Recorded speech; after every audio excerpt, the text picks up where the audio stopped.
spending 3 years in detention.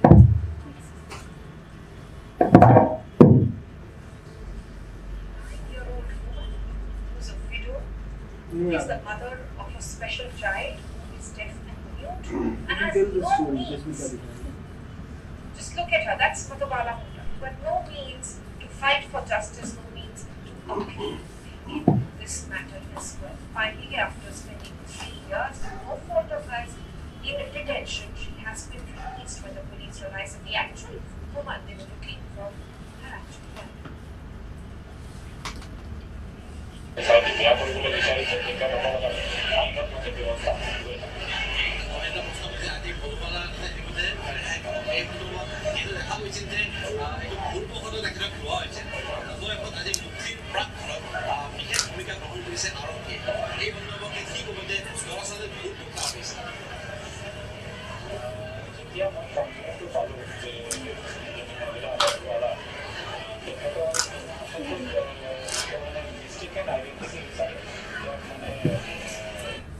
I don't know अगर आप लोग को ऑडिबल हो पा रहा है या नहीं इसका ऑडियो।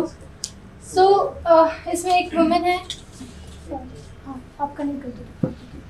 एक वुमेन है जिसको मिस्टेकन आइडेंटिटी की वजह से प्रिजन में डाल दिया and then later it found out that she was not the one. तो कैसा था स्ट्रक्चर अगर हम स्टोरी को देखें तो? पहले न्यूज़ एंकर ने इंट्रोड्यूस किया ऐसा है, फिर बैकग्राउंड में बस एक दो छोटा सा शॉट देखा जिसमें जिस पे जो बीती है, जैसे कि आपने कहा वो नहीं अपनी स्टोरी बता रहा है, somebody else is reading it out. Exactly. उस जिसके साथ जो हुआ है उसने बात भी नहीं की है अभी तक। एंकर ने बता दिया, वॉइस ओवर चला गया, बाइट आ गई, लेकिन उस लेडी के साथ क्या हुआ है, और अगर वो एंड में जाके अपना बाइट दे भी देती है, बता भी देती है, तो आप उसके बारे में कितना जान पाओगे? कितने साल अगर उसने 3 साल बिताए हैं जेल में तो उस पर क्या बीती है? क्या वो बता पाएंगे आपको 2 मिनट में, या क्या आप उससे कनेक्ट कर पाएंगे?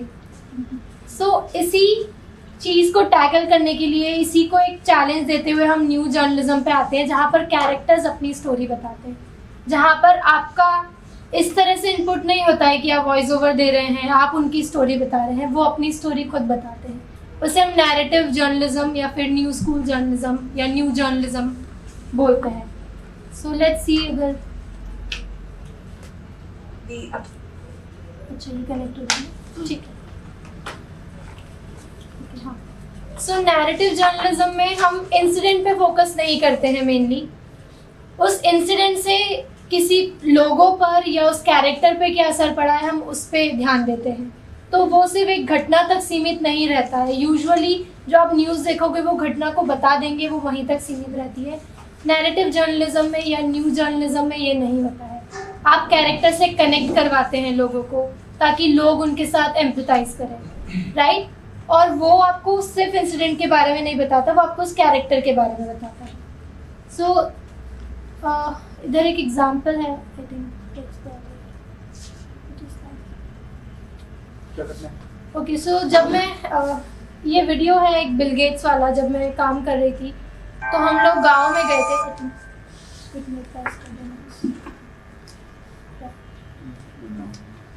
हम लोग गांव में गए थे और हम लोग एक कैरेक्टर ढूंढ रहे थे जो $2 पर डे कमाता हो, मतलब 150 रुपया कुछ पर डे, और वो कैसे अपनी दिनचर्या चलाता है, कैसे काम करता है। तो हम लोग एक वुमन को ढूंढ रहे थे जो अकेले काम करती हो और अपने बच्चों को पाल रही हो। एंड इस स्टोरी का स्ट्रक्चर देखिएगा, इस स्टोरी में आपको उस वुमन के बारे में क्या पता लगता है, तो just observe it and then will सी।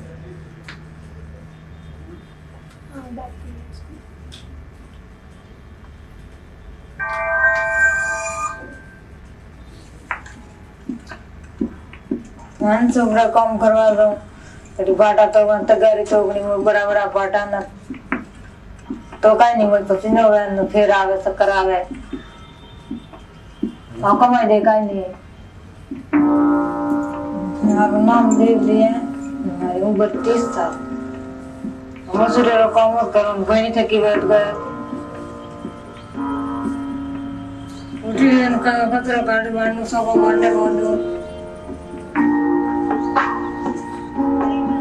पानी लाऊं, रोटी बनाऊं।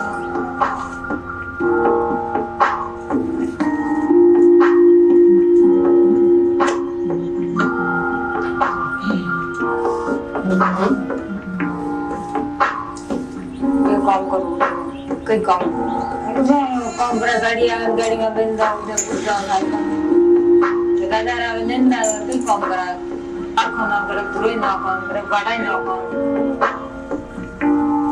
जब काम कर रहा हूँ गाड़ी बावड़ करना पड़ा तो गाड़ी लेनी पड़े बता रहे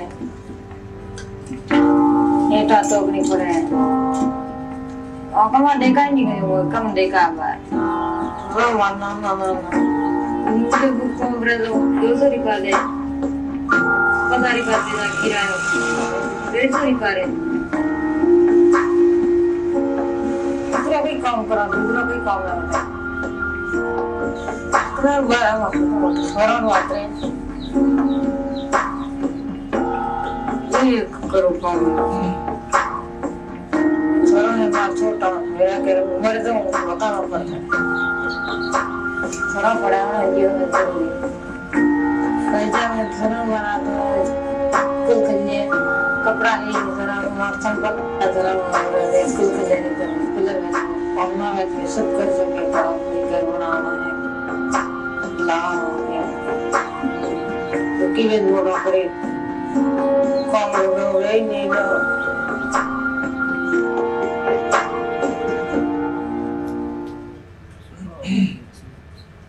ओके सो इस कैरेक्टर के बारे में आपको क्या पता लगा या please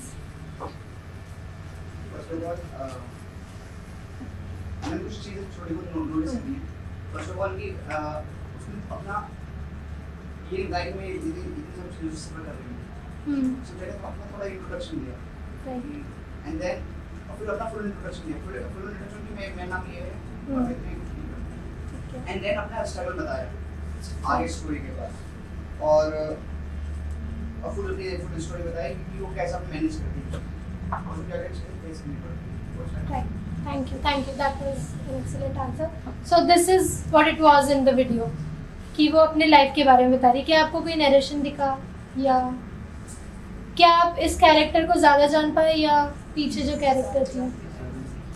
Right. So this is narrative where the character talks about himself or herself.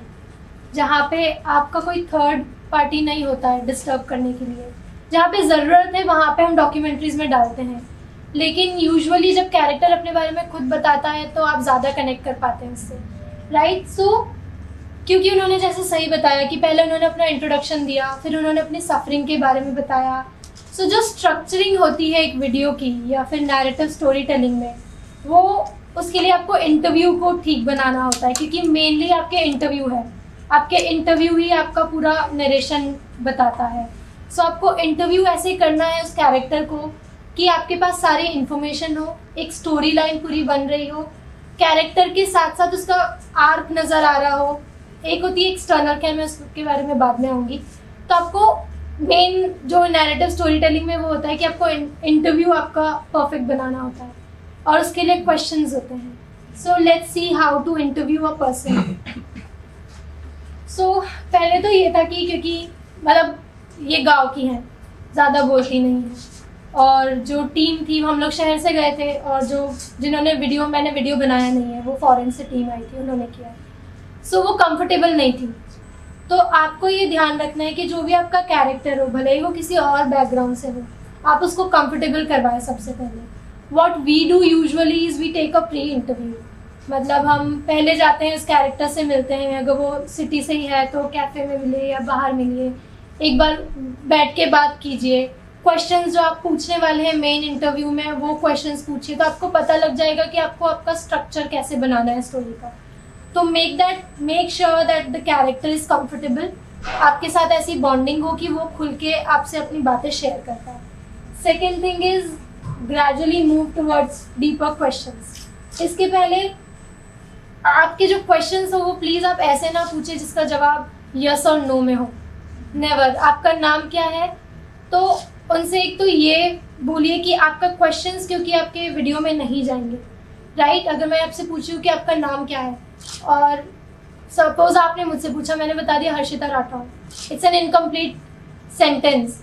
तो आप अपने कैरेक्टर को बोलिए कि आपके क्वेश्चंस को भी वो इंक्लूड करे अपने आंसर्स में। अगर मुझसे पूछा गया आपका नाम क्या है, तो मैं बोलूँगी मेरा नाम हर्षिता राठौर है, मैं यहाँ पर काम करती हूँ, मैं सिर्फ उस ऑर्गेनाइजेशन का नाम नहीं लूँगी। तो मेक श्योर कि आप कैरेक्टर को बोले कि आपके क्वेश्चंस भी उसमें इंक्लूड करें। ऐसे क्वेश्चन ना पूछे जिसका क्लोज एंडेड आंसर हो कि उन्होंने हाँ में जवाब दे दिया, ना में जवाब दे दिया, जिसका कुछ आंसर निकल पाए, ऐसी तरीके से क्वेश्चन पूछिए। जैसे मैंने किसी बच्चे से पूछा कि आपको ये खेलना पसंद है, वो बोलेगा हाँ, क्या आपको जवाब मिल पाया? नहीं। आप उससे थोड़ा सा, जैसे मैं मुझसे पूछूंगी कि मैं ये खेलना पसंद करती हूँ, क्या तुम भी ये खेलना पसंद करते हो, तो वो शायद थोड़ा और कुछ अपने बारे में बताए। तो आपके क्वेश्चंस को आपको बहुत वाइजली पूछना होगा उनसे। Next is gradually move towards deeper questions. जैसे आपने बताया कि स्ट्रक्चर में पहले उन्होंने इंट्रोडक्शन दिया अपना, उसके बाद फिर उन्होंने अपनी सफरिंग के बारे में बताया। सो आप कभी भी कैरेक्टर से अगर आप बात करने बैठेंगे या इंटरव्यू करने लगेंगे, तो सीधे इस क्वेश्चन पे जंप मत कीजिए कि आपके लाइफ का मोटिव क्या है या फिर एम्बिशन क्या है।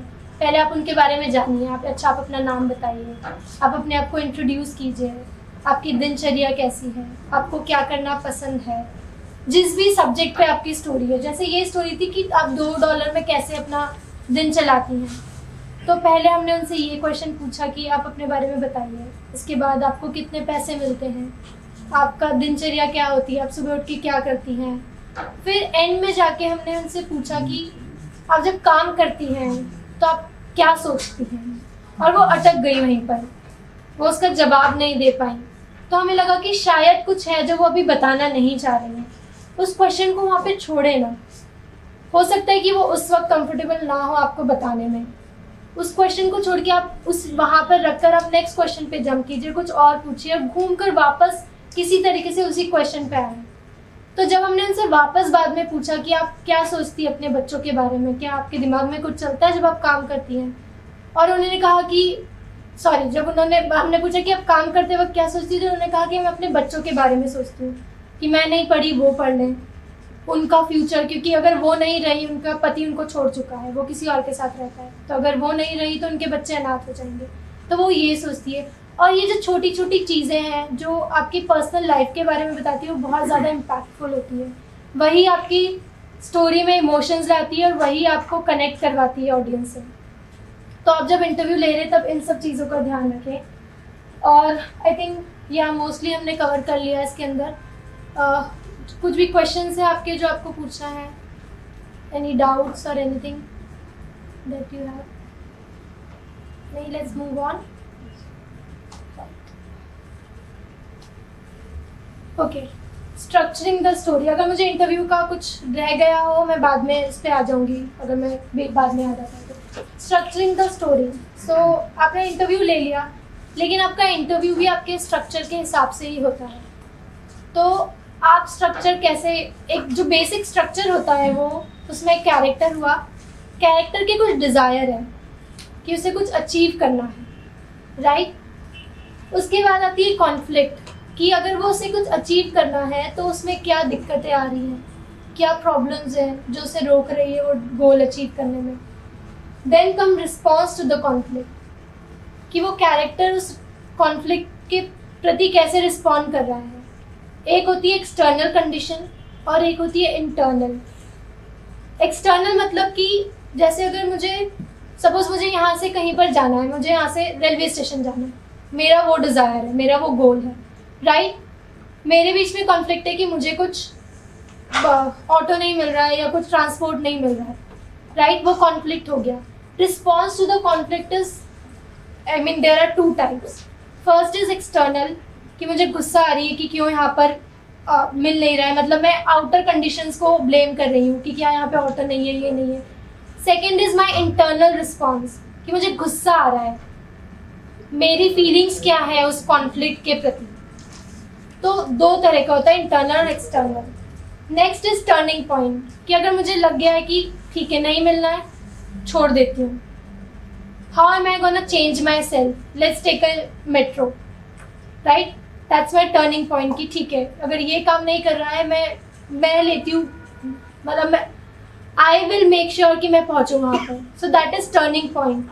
And the fifth is resolution, कि आपका रेजोल्यूशन क्या हो रहा है, क्या मैं पहुंच पाई वहाँ पर, राइट. अब रेजोल्यूशन में भी कई बार ऐसा होता है कि आपकी स्टोरी में हो सकता है कि कैरेक्टर को वो ना मिले जो उसने चाहा है, बट क्या वो उस पाथ पर है, या क्या कोई होप है अगर नहीं भी उसे वो मिला है.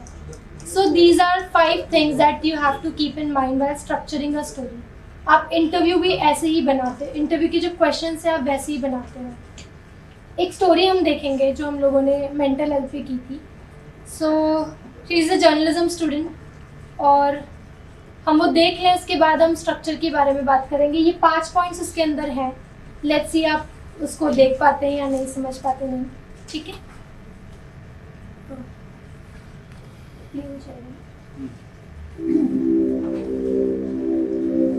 Can we switch off the lights? Is it possible?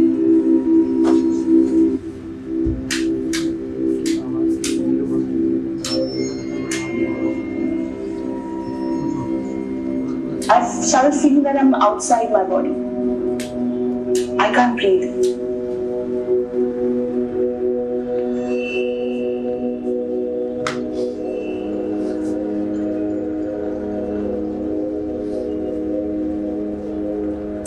For a very long time, I knew I would have to pursue journalism. I just always wanted to. It took me a lot of effort to get into Asian College of Journalism in Chennai. It wasn't easy. And then out of the blue, this panic disorder hits me. And then suddenly, it's just everything goes dark. And I start doubting myself. I start doubting everything. All I could sense was fear. And I thought that I'm going to fail in that one dream that I wanted.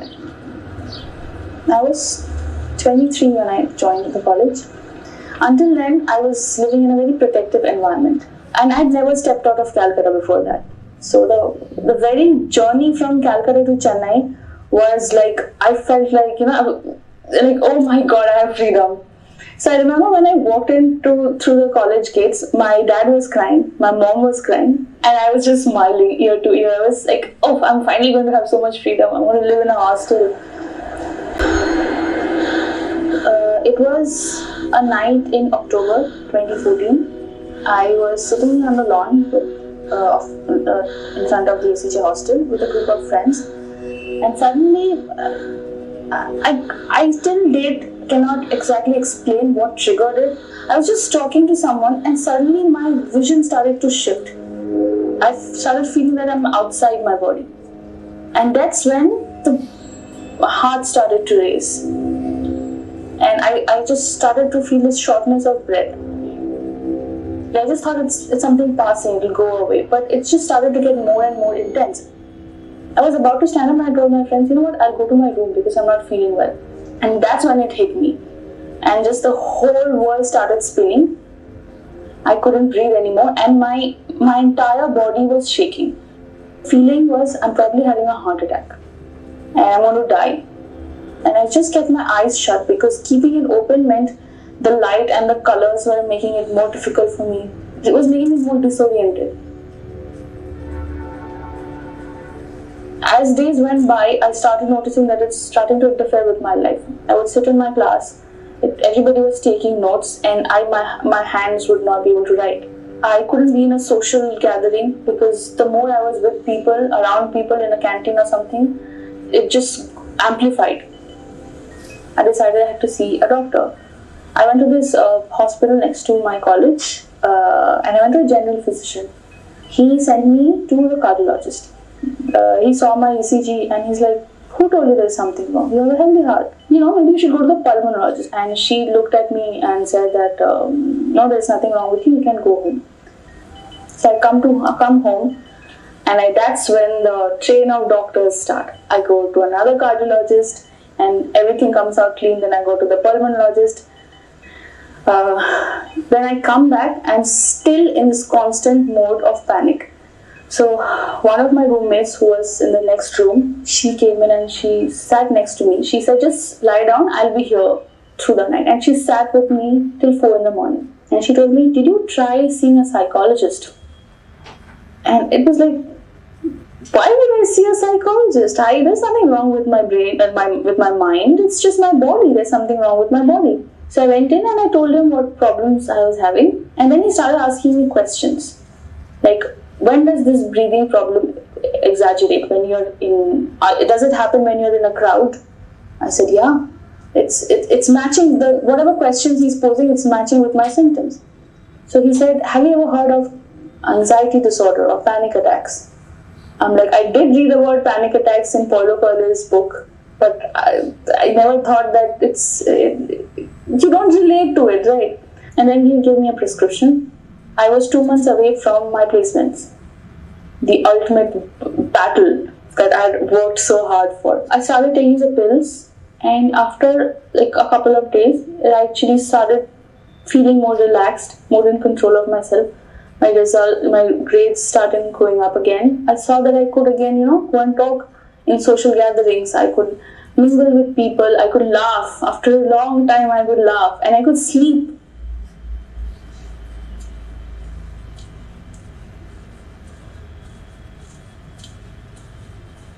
So finally, I sat for an interview for India Today. I walked into the room, my hands were shaking, and I just realized, oh my god, it's coming, the panic attack. Now I had a name to this villain of my life. Somehow I knew that I can fight it. So all I could tell myself was, you know what, just breathe. And since you know that it's not heart problem or it's nothing fatal, you're not going to die no matter how fast your heart races. So this idea, this knowledge was my power at that point of time. So as I was talking to this interviewer, we were talking about Gaza conflict and Indian politics and a lot of other things. Throughout this period, I'm still having trouble breathing. I can still, my eyes are everything is going black in front of my eyes. But in my mind, I know it's not going to kill me. So that helped. So at one point of time, my interviewer did ask me that, are you okay? Are you having trouble breathing? Should I open a window? I'm like, no, it's just, I came running. So that 40 minutes that I sat in that room where I was giving an interview through a panic attack, that was, I think, my shining moment. Because when I came out, I was still feeling sick, but I was smiling. And I got the job. So after that, I called up my doctor and I thanked him. And I'm like, I know that I'm going to have to live with this probably for a long time. But I think now I at least know what is happening to me. My convocation day, I had a job waiting for me. I was going home like the winner. I was the prince suddenly. But even then, that day I woke up, I had a good night's sleep. I was happy. But suddenly I was brushing my teeth and I was looking at the mirror and just again, I was in panic attack mode. And I remember I was just clutching the basin. And I started telling myself that, why are you scared now? Everything is going well. You have figured it out. There's nothing to panic about now. But still, I was still falling through, and I started to realize that there's still so many things that could go wrong. But I just looked into the mirror and I said, okay, Sarah, whatever has to happen will happen. But right now, you just won a battle, or even if you have to live with it, you'll do it. It's going to be fine. So I think that was one moment again where I just made peace with it.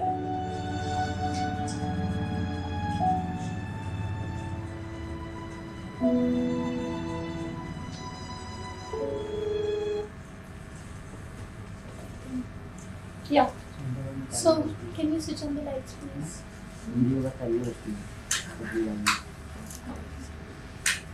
I hope you were not sleeping. Okay. So, did you find the structure that we talked about? Let's go back to the structure. Right. So, कुछ समझ में आया क्या structure था उसका? क्या let's go one by one. क्या quest थी उस कैरेक्टर की?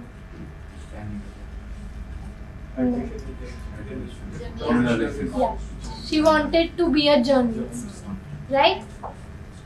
So क्या दिक्कत हुई? जर्नलिस्ट बनना था, बन गए, कॉलेज में जा सकते थे आराम से, नौकरी मिल जाती, जर्नलिस्ट बन जाते. क्या कॉन्फ्लिक्ट हुई बीच में? She encountered panic attacks, right? response to the conflict. Consulting. That was her external thing, right? कि वो उस externally कैसे डील कर रही है कि वो डॉक्टर्स के पास जा रही है, डिफरेंट डॉक्टर्स के पास जा रही है, कोई हार्ट स्पेशलिस्ट के पास जा रही है. इंटरनल ये था that she was carrying on. It was not stopping her there, right? And another thing is कि जब आपके डिजायर के बीच में कॉन्फ्लिक्ट आती है, there is a response. First response was fear, whether she'll be able to make it or not. Yeah, whether she'll be able to be a journalist, right? So first response was fear कि क्या वो बन पाएगी या नहीं बन पाएगी. Next is turning point. Overcoming the fear. When she gets to know that she doesn't have any fatal disease, then only she understands that okay, this is not going to kill me. So that is Right. the point where she. When did this happen in the When story? the psychologist Interview, right? interview. When the interview part was happening, that she knew, she was talking to people, she knew that she is going through panic attack, but still she knew कि मरूंगी नहीं, यहाँ पर मरूंगी नहीं, I can overcome it, right? So that was the turning point when she decides that she has to overcome this problem. Then what's the resolution? Did she overcome her panic attack? She started smiling again. Yeah, that's one thing. Did she overcome it? No. सब हो गया happily, She knows that she is facing it right?